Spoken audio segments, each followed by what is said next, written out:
برادێکت مرد؟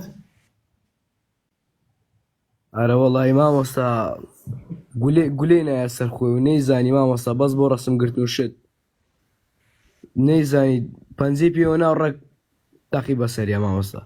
لا إله إلا جا الله. مامۆستا ئەو برادەری من مامۆستا نێژوشتی بە کەمیە کرد مەگە خۆم بمهێنا مامۆستا بۆ مزگەوت لا إله إلا ئەگەنا الله. ئیشوشتی هەبوو تۆ بە دیاریەوە بووی؟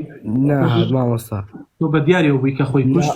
ناوەڵا مامۆستا ناوەڵا مامۆستا تەمەنی چەند ساڵ؟ لەنا حەوشەی ماڵ خۆیانە بۆ ڕەسم بکرد مامۆستا 16 ساڵ لا إله إلا الله. لو كان ساعة لا حول ولا قوة إلا بالله. لا حول ولا قوة إلا بالله.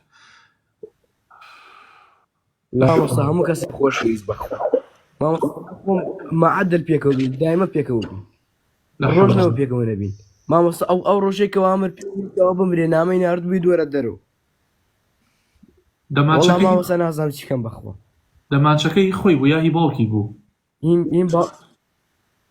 هی باوکی لە دەوام بوو باشە. داینەبوو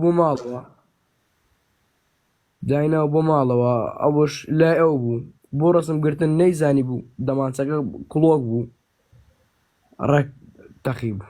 ئەخە بۆچی یعنی بۆچی ئەم دەمانچەی نایە مێشکی خۆیەوە ڕەسم بۆچی یعنی ئەوە چ حکمەتێکی قەینا یعنی ئاوا ڕسمی پێوە بگری باشە بۆچی چرکانۆتی؟ لا حول ولا قوة إلا بالله. مامۆستا لە قورگیەوە نابوو لە تەوق سەر و دەرچوە دەرەوە یعنی لە ئێرەی داینابوو؟ ئەو لە مامۆستا هەر ئەوێوەکە قەینا نازانم بەڕاستی بە هەر حاڵێک یعنی خوا گەورە لێی خۆش بێت شیفای دڵ و دەرونی دایک و باوکی بدایە رب العالمین. لا حول ولا قوة إلا بالله.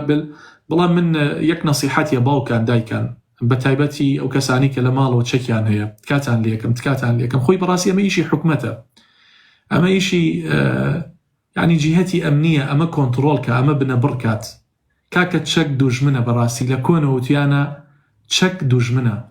یعنی ئەم چەکانەتان لە ماڵەوە داناوە ئەمە چییە بەس پێم بڵێ خۆمە مەعەسکەر نییە خۆ تۆ دوژمندار نیت عەزیزەکەم. ئەم دەمانچێ بۆ بە لە بەردەست مناڵێکی هەرزەکارەدا ئەنیت لەبەر چی کاکەکیان؟ طبعا ئێمە ئەگەر ئەمانەوێ وڵاتێکی ئاراممان هەبێت، وڵاتێک پڕ لە خۆشی و لە پێشکەوتن، وەکو وڵات هەر هیچ نەبێ، وەکو خەلیج، وەکو کوێیت، وەکو ئیمارات، وەکو بەحرەین، وەکو سعودیە، ئەبێ ماڵەکان چەک بکرێن. ئەمە حەقیقەتە و کەسی چەکداریش چەکەکە لەگەڵ خۆیان نەهێنێتەوە بۆ ماڵ.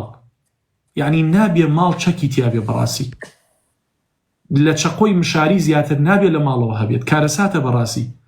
ئێمە لەم وڵاتەیە زۆرمان بینی ژنەکە بێتاقەت بوو چەکی پیاوەکەی لە ماڵەوە بوو گولەیەکی نابەسەر خۆیەوە خۆی کوشت. زۆرمان بینی لەگەڵ خێزانەکەیە کردێ شەڕ بە چەکەکەی خۆی خێزانەکەی خۆی کوشت، ژن پیاوی خۆی کوشت، پیاو ژنەکەی خۆی کوشت، باوک کوڕەکەی خۆی کوشت، کوڕ باوکی خۆی کوشت، برا ئەکوژێ، خوشک خوشکە کوژێت. ئەگەر ئەم چەکە نەبێ لە ماڵەوە بەڕاستی دەست نابرێ بۆم جەریمە گەورەیە. بۆیە بەڕاستی ئەمە ئیشی سەرەوەیە ئەمە بکات و باوکو دایکی وشیارش بەڕاستی نابێ بیاڵێت بە هیچ جۆرێک چەک لە ماڵەوە بێت. بەڕاستی کارەستاتە. ئێمە نازانم یعنی هەنگاو ئەنین بۆ چاکسازی کام چاکسازی من نازانم. هەر حاڵێک دوعای خێرەکەی خوای گەورە ڕەحم لە هەموو لایەک بکات کات کە گیان تۆش دەست و عیبرەت لە مردنی ئەو برادەرت وەگرە، تۆش هەنگاو بە هەنگاو ئیترە بێ فێر بیت. باشە کاکە گیان خوای گەورە هیدایەتی تۆش باو ڕەحمەندی بکات. حیات مامۆستا بەس مامۆستا وەڵی نازانم بەهشتیە مامۆستا بەهشتی نییە بەخۆ مامۆستا